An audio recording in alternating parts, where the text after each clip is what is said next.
Galen Havens. Hello everybody! Welcome to Joy's Adventure! Enjoy! Joy's Adventure. Joy's Adventure.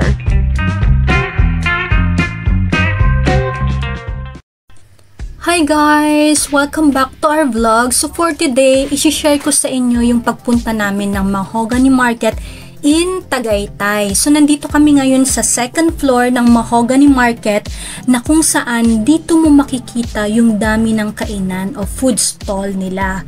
Mga lutong Tagaytay, mga lutong ulam ang siniserve nila dito. And of course, ang best seller nila ay ang beef bulalo. So meron din sila ditong mga tawilis. Of course, nandyan yung tawilis. And mga sisig, mga kaldereta, beef balbakwa, and marami pang masasarap na lutong ulam. Ayan guys. So, alam nyo, dito sa Mahogany Market, mas mura ang bulalo nila dito compared sa, of course, sa restaurant na along the highway. Kasi nga, pag sa along the highway, andun yung view diba? Iba yung view while eating, nakikita mo yung Taal Lake. Pero if you're not after for the view at gusto mo lang kumain ng masarap na bulalo, you can try to drop by here in Mahogany Market for cheaper price of the foods. Okay. By the way guys, hindi na kami kumain dito ni Vince kasi ang gusto niyang kainin early in the morning ay lomi or yung goto. Kaya we decided na lang na bumili ng karne ng baka and cook bulalo sa aming staycation. Ayan. So, bahala na kayo guys kung saan nyo gustong kumain dito. Ang dami talagang makakainan. Okay? Ayan o. So, ang daming mga tindera na nag-o-offer ng kanilang foods. Dito na kayo, dito na kayo. So, pagbaba namin, dito mo makikita yung bentahan ng mga bagong katay na karne ng baka. So, ang dami pong nagbebenta dito. So, kayo na mamimili kung saan nyo gustong bumili. So, sariwa po talaga yung mga karne ng baka dito. Kaya, kung nagagawi po kayo dito sa Mahogany Market, nako, bumili na kayo ng karne ng baka. So, ang 1 kilo ng buto-buto ay 320, pero pwede nyo pong tawaran. Mababait naman po sila. Nagbibigay sila ng discount. So, ang nabili po namin ay 1 kilong buto-buto, then 2 kilong pangbulalo, at bumili din po kami ng balat ng baka, which is yun yung tinatawag na balbakwa. Ayan. So, lahat po yan, ang dami nagtitinda.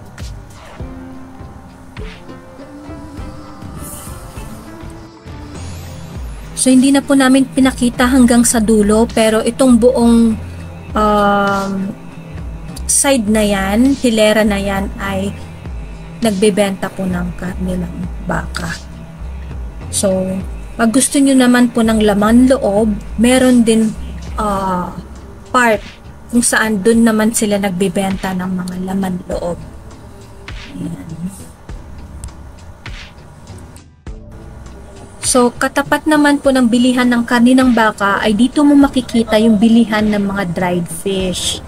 So, of course, isa sa mga binibili dito ay yung dried tawilis. And ang sarap talaga ng tawilis nila.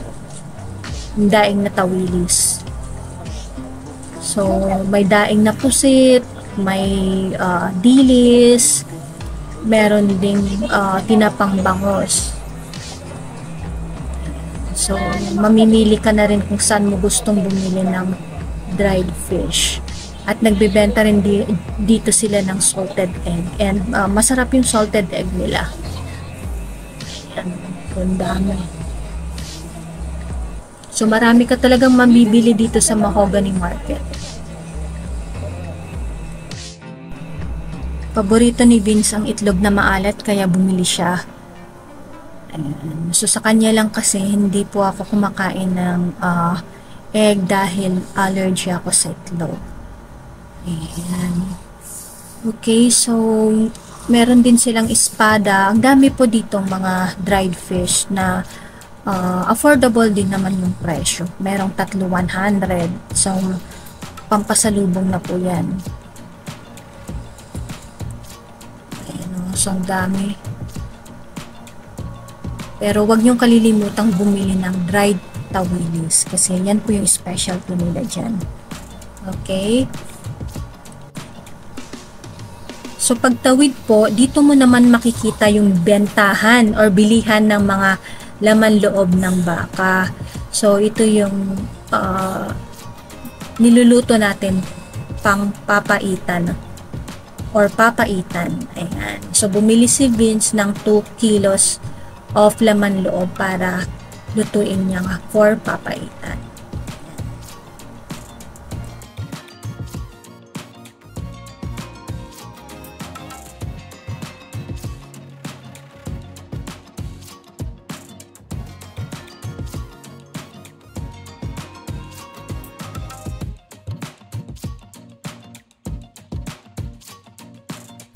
So, after namin bumili ng laman loob ng baka, dito naman po tayo sa side ng bilihan ng mga fruits.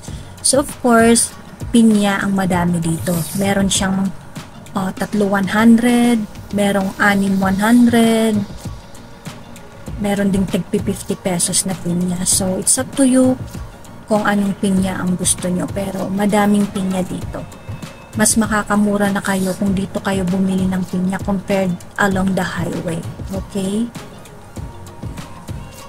And ang tamis guys ng pinya dito, alam nyo naman na pagka yung pinya is galing Cavite, matamis. Kaya bumili na rin kayo ng pinya. So, madami pa po mga fruits na binibenta dito. Mga mangga, santol, saging, buko, ayan, papaya, so madami po. Yan, may mga avocado din sila. So again, mas mura po ang binibentang prutas dito compared sa along the highway. Kaya dito na kayo bumili para hindi kayo magsisi.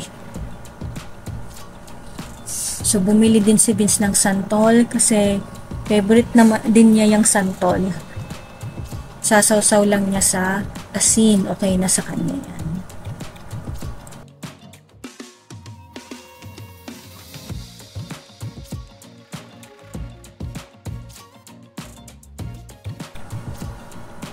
So, sa taas naman po ang bentahan ng mga gulay. So, ang binili lang namin dito ay yung pangbulalo namin. Of course, repolyo. So, kompleto po dito. May kanya-kanyang part kung saan yung bilihan ng gulay, saan yung bilihan ng fruits, saan yung bilihan ng karne ng baka, dried fish, at mga laman loob. So, madami po dito. So, ang binili lang namin dito na gulay ay ang repolyo at siling haba. Panlagay namin sa aming bulalo. And pag nagawi na rin po kayo dito sa Mahogany Market, try to buy honey. So, bumili din po ako ng honey kasi mura na rin ang honey dito. Ang nabili ko ay worth 130 pesos lang. Hindi ko na nakuha ng video. Nakuha na ng video. Ayan, so pabalik na po kami sa staycation namin. So may mga konti naman po kaming nabili. And mas mura na po talaga mamili dito sa Mahogany Market. Okay? So, kakain muna kami ni Vince kasi sabi ko nga gusto niya ng lomi. Masarap at mainit na lomi.